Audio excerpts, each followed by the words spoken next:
आकार, करूया उत्तुंग स्वप्न साकार. नमस्कार, मी अंजली धानोरकर, उपजिल्हाधिकारी औरंगाबाद. आपल्या सर्वांचं पुन्हा एकदा स्वागत करत आहे आपल्या आवडत्या सिरीजमध्ये पाथवे टू अचीवमेंट्स. खूप जणांना जो प्रश्न पडतो तो तुम्हालाही पडला असेल ना, की म्हणजे बघा, एखादा व्हिडिओ बघितला, एखादं खूप इन्स्पायरिंग पुस्तक वाचलं, कोणी आपल्याशी तसं काही बोललं की एकदम आपण मोटिवेटेड होतो. अगदी 2-4 दिवस खूप छान अभ्यास चालतो, पण नंतर मात्र काय होतं माहीत नाही. आपलं मोटिवेशन हळूहळू कमी व्हायला लागतं आणि त्यानंतर तर ते मोटिवेशन कुठे निघून गेलं आपल्याला कळतसुद्धा नाही. मग अशा परिस्थितीमध्ये नेहमीच जर मोटिवेटेड राहायचं असेल तर काय करायचं, त्याच्याच काही टिप्स मी आज तुम्हाला देणार आहे. मी अगदी सुरुवातीला तुम्हाला मेल रॉबिन्स यांचं एक उदाहरण देऊ इच्छिते. या मेल रॉबिन्सच्या बाबतीमध्ये काय होतं माहीत आहे का, त्यांचं वजन खूप वाढलेलं होतं, त्यांना मद्यपानाची सवय लागलेली होती. त्यांच्या हजबंडचा जो रेस्टॉरंटचा बिझनेस होता तो सुद्धा फेल ठरू लागला होता. त्यांची स्वतःची नोकरी गेलेली होती आणि सगळंच एकंदरीत वातावरण असं काही होतं की दुसऱ्या दिवसाची सकाळ होऊच नये आणि आपण सकाळी उठूच नये असं त्यांना वाटत होतं. त्यामुळे व्हायचं काय की सकाळ झाली, जाग आली तरीसुद्धा अंथरुणावरून त्या उठतच नसत. पण दिवसाच्या कोणत्या तरी एका भागामध्ये त्यांना जाणवत असे की आपण जे वागतोय ते चुकीचं वागतोय, यामुळे आपलं आयुष्य सावरलं जाणार नाही, काहीतरी करायला हवं. या वाढलेल्या वजनाला सावरण्यासाठी सगळ्यात अगोदर आपण वर्कआउट करायला सुरुवात केली पाहिजे किंवा किमान मॉर्निंग वॉक, रनिंग हे तरी आपण सुरू केलं पाहिजे. म्हणून त्यांनी अलार्म लावायला सुरुवात केली. पण पुन्हा काय व्हायचं, तेच जे अनेकांच्या बाबतीमध्ये होतं. अलार्म वाजला की तो स्नूज करायचा, पुन्हा झोपायचं, पुन्हा स्नूज करायचं, पुन्हा झोपायचं. हेच त्यांच्याही बाबतीत होत होतं. पण एकदा काय झालं माहीत आहे, सकाळ झाली, अलार्म झाला तसा त्या पटकन उठल्या. लगेच त्यांनी अगोदरच आदल्या रात्री सगळे जॉगिंगचं सामान काढून ठेवलेलं होतं. लगेच जॉगिंगचा ट्रॅक अंगावर चढवला, सगळं साहित्य घेतलं आणि त्या जॉगिंगसाठी निघूनही गेल्या. हा चमत्कार कसा घडला? हा चमत्कार घडला कारण आदल्या संध्याकाळी त्यांनी टीव्हीवर नासाचा एक प्रोग्रॅम पाहिलेला होता आणि या प्रोग्रॅममधून त्यांच्या लक्षात आलेलं होतं की जेव्हा स्पेसशिप लॉन्च केलं जातं ना, सगळी काही तयारी अगोदरच करून ठेवलेली असते आणि मग काउंटडाऊन सुरू होतं. 5, 4, 3, 2, 1 आणि असं 1 म्हणताच क्षणी आहे त्या कंडिशनमध्ये ते स्पेसशिप लगेचच लॉन्च केलं जातं. म्हणूनच तर दुसऱ्या दिवशी सुद्धा जेव्हा अलार्म झाला आणि स्नूज करण्याचा विचार त्यांच्या डोक्यात येण्याच्या आत त्यांनी रात्री जे पाहिलं होतं तसंच काउंटडाऊन सुरू केलं. 5, 4, 3, 2, 1 1 म्हणताच क्षणी अंथरुणातून त्या बाहेर आल्या. हीच प्रत्येक वेळेस त्यांनी गोष्ट करत राहिल्या, शूज घालताना, जॉगिंग ट्रॅक चढवताना आणि फायनली घरातून बाहेर निघताना सुद्धा. Countdown 5 to 1. याच्यावरच मेल रॉबिन्स यांनी पुस्तकसुद्धा लिहिलंय, 5 seconds रूल. याच्यामध्ये त्या काय म्हणतात माहीत आहे का, नॅचरलीच आपल्याला किंवा आपल्या ब्रेनला कम्फर्टेबल सिच्युएशनमध्ये राहायला आवडतं. जरा जरी डिस्कम्फर्ट होत असेल ना तर तिकडे जाण्याच्या ऐवजी पुन्हा कम्फर्टेबल पोझिशनमध्ये किंवा सिच्युएशनमध्ये राहणंच कसं योग्य आहे हे ब्रेन स्वतःला पटवून देण्याचा आटोकाट प्रयत्न करतं. मग अशा वेळेस असं काहीतरी आपल्याला पटवून देण्यासाठी ब्रेनला चान्स मिळूच नये आणि असा काही विचार करण्याच्या आत आपण ताबडतोब ॲक्शन मोडमध्ये यावं, याच्यासाठी हा 5 to 1 चा काउंटडाऊन रूल किती उपयोगाचा ठरतो हे मेल रॉबिन्स यांनी स्वतःसुद्धा अनुभवलं आणि पुस्तकातून अनेकांना सांगितलं. मग आपल्याला सुद्धा जर मोटिवेटेड राहायचं असेल, कोणतेही एक्सक्युजेस द्यायचे नसतील आणि कम्फर्ट झोन सोडून आपल्याला त्याच्या बाहेर निघून काही अचीव करायचं असेल तर हा 5 seconds रूल आपल्यासाठी सुद्धा तेवढाच महत्त्वाचा ठरतो. ओके, त्याच्यासोबतच आणखी एक बाब आपल्याला लक्षात घ्यावी लागते. बरेचदा काय होतं माहीत आहे, आपण एक विषय ॲज सच त्या अभ्यासाकडे पाहतो. मला हा विषय पूर्ण करायचा आहे आणि मग तो विषय खूप मोठा असतो. मग वेगवेगळ्या प्रकाशनाचे पुस्तकं आपल्याकडे असतात, वेगवेगळ्या नोट्स आपल्याकडे असतात आणि मग हा विषय खूप मोठा आहे असं कुठेतरी आपल्याला वाटायला लागतं. म्हणून त्याही बाबतीत आपण असं करू शकतो की त्या विषयाचं विभाजन आपण चॅप्टर्समध्ये आणि त्याच्याही पलीकडे जाऊन टॉपिक्समध्ये करू शकतो. मग हे ठरवू शकतो की आज मला किती टॉपिक्स कंप्लीट करायचे आहेत, आज मला किती चॅप्टर्स कंप्लीट करायचे आहेत. म्हणजे एवढ्या मोठ्या विषयाचा बोजा आपल्या डोक्यावर येण्याच्या ऐवजी फक्त सर्टन काही टॉपिक्स किंवा चॅप्टर्स आपल्याला कंप्लीट करायचे आहेत हे आपल्या लक्षात येईल आणि ताबडतोब आपण अभ्यासाला लागू शकू सुद्धा. आणखी एक मुद्दा असा लक्षात येतो की जे म्हटलं जातं लेस इज मोअर. वेगळंच वाटतं की नाही? लेस इज मोअर कसं शक्य आहे? पण हो, उत्तराखंडचे IAS ऑफिसर दीपक रावत यांनी सुद्धा तेच सांगितलं की लेस इज मोअर. ते तर असं म्हणतात की UPSC किंवा आपल्यासाठी जे MPSCचे विद्यार्थी असतील त्यांनाही ते लागू पडतं की तुम्ही ते ॲस्पायरंट्स असाल ना तर वेगवेगळ्या एडिशन्सचे वेगवेगळे पुस्तकं आणून ठेवता. हे सगळं अगोदर बंद करा. एक कोणतं तरी व्यवस्थित प्रकाशन निवडा, अभ्यास पूर्ण, आणि त्याच प्रकाशनाचे एकच पुस्तकं आणा.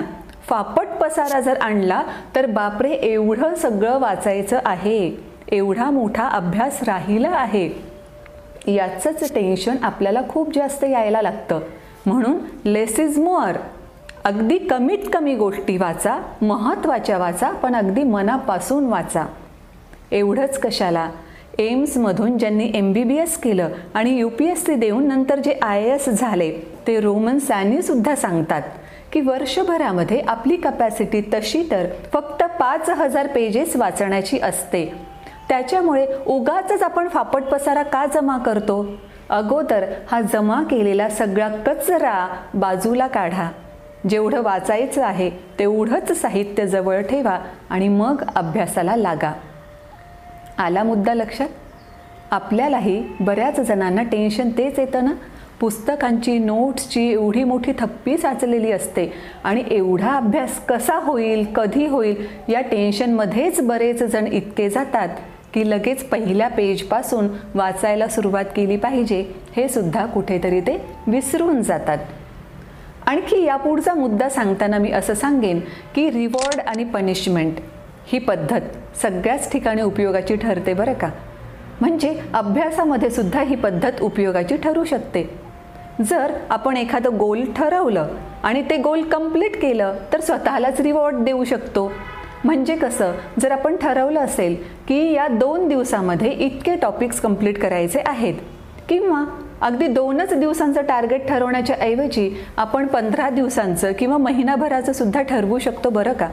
म्हणजे तुम्ही जर ठरवलं असेल की या महिनाभरामध्ये या विषयांचे एवढे टॉपिक्स आपण कव्हर करणार आहोत आणि जेव्हा मंथ एंडला तुमच्या लक्षात येईल की येस आय डिड इट, मी जे ठरवलं तेवढे सगळे टॉपिक्स मी कंप्लीट केलेले आहेत, मग आता तुम्ही स्वतःला एखादं छानसं रिवॉर्ड देऊ शकता. मग हे रिवॉर्ड काय असू शकेल? तुमच्या आवडता एखादा मूव्ही असेल जो अभ्यासामुळे पाहणं तुम्ही टाळत होता, तर आता तुम्ही स्वतःला रिवॉर्ड देण्यासाठी तो मूव्ही पाहू शकता. कुठेतरी काही कमी तासांच्या पिकनिकला जाऊ शकता. आपल्या आवडत्या मित्रांसोबत गप्पा मारू शकता.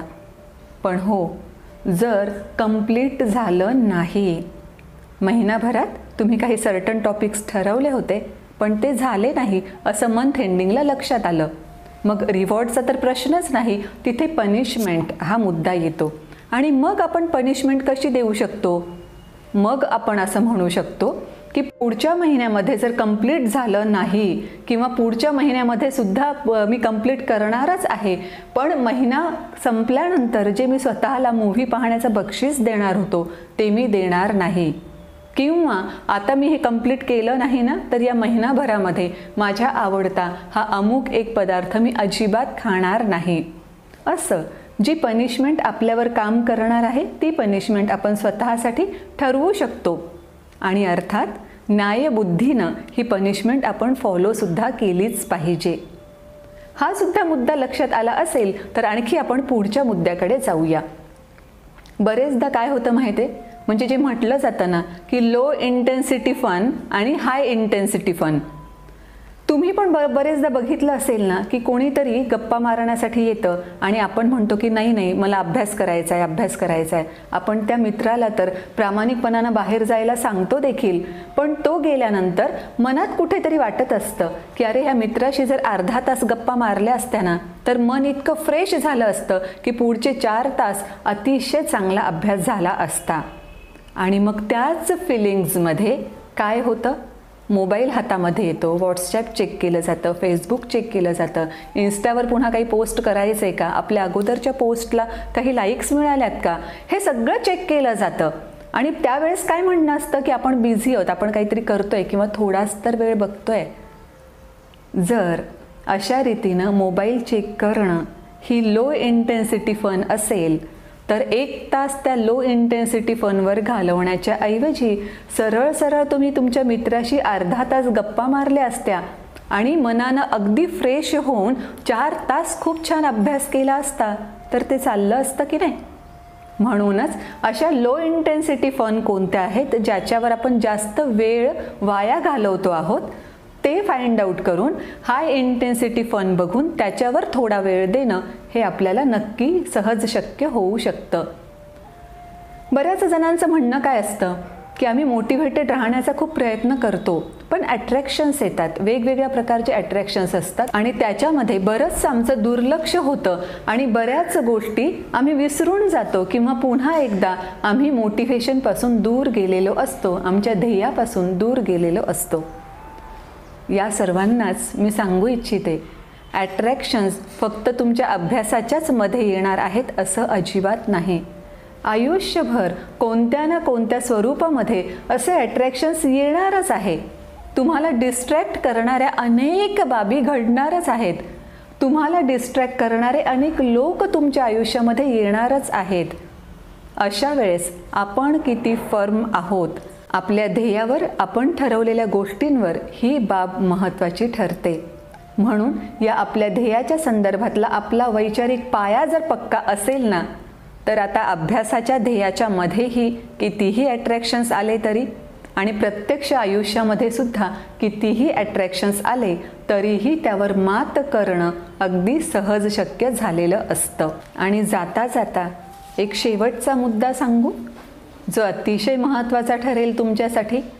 आणि मला वाटतं की हे जर तुम्ही व्यवस्थितरित्या लक्षात ठेवलं ना तर तुमचं इंटरनल मोटिवेशन फार व्यवस्थितरित्या वाढलेलं असेल. बाहेरून कोणी मोटिवेट करण्याची गरज पडणार नाही, तुम्ही स्वतःच मोटिवेटेड झालेले असाल. लक्षात घ्या, जर तुम्ही एखाद्या छान दऱ्या डोंगरांमधून फिरत असाल, वाहन चालक तो तुमचा ड्रायव्हर गाडी छान चालवतोय आणि त्या 4 व्हीलरमध्ये तुम्ही मस्तपैकी मागे बसलेले आहात, तर अशा वेळेस तुम्ही काय काय करणार आहात माहीत आहे? तुम्ही अगदी मस्तपैकी खिडकीतून बाहेर बघाल, दऱ्यांचं डोंगरांचं सौंदर्य अनुभवाल. कधीतरी झोप घ्यावी असं वाटलं तर एक छानशी तुम्ही मस्त डुलकी पण घ्याल.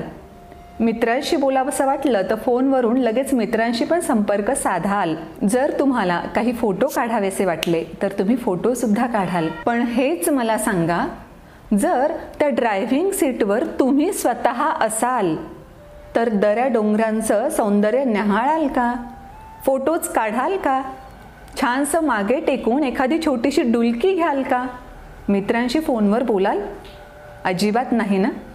कारण तेव्हा सगळं लक्ष तुमचं समोरच्या रस्त्याकडे असणार आहे. त्याच पद्धतीनं आपल्या आयुष्याच्याही ड्रायव्हिंग सीटवर आपण स्वतः असलं पाहिजे.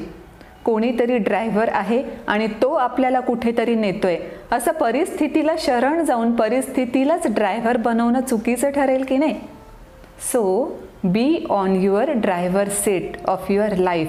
आणि मग त्यानंतर मात्र तुम्हाला एक्सटर्नल मोटिवेशन ऐवजी स्वतःचंच मोटिवेशन सफिशियंट ठरेल. आत्तापर्यंत मी तुम्हाला जे जे पर्याय सांगितले त्या पर्यायांपैकी कोणता पर्याय तुम्ही लगेच अंमलात आणायला सुरुवात करणार आहात? आणि मेल रॉबिन्सचा 5 सेकंड्स रूल तुम्हाला नेमका कसा वाटला याबद्दल तुम्ही लगेच मला कळवायचं आहे, अर्थात खाली कमेंट बॉक्समध्ये लिहून. थँक्यू.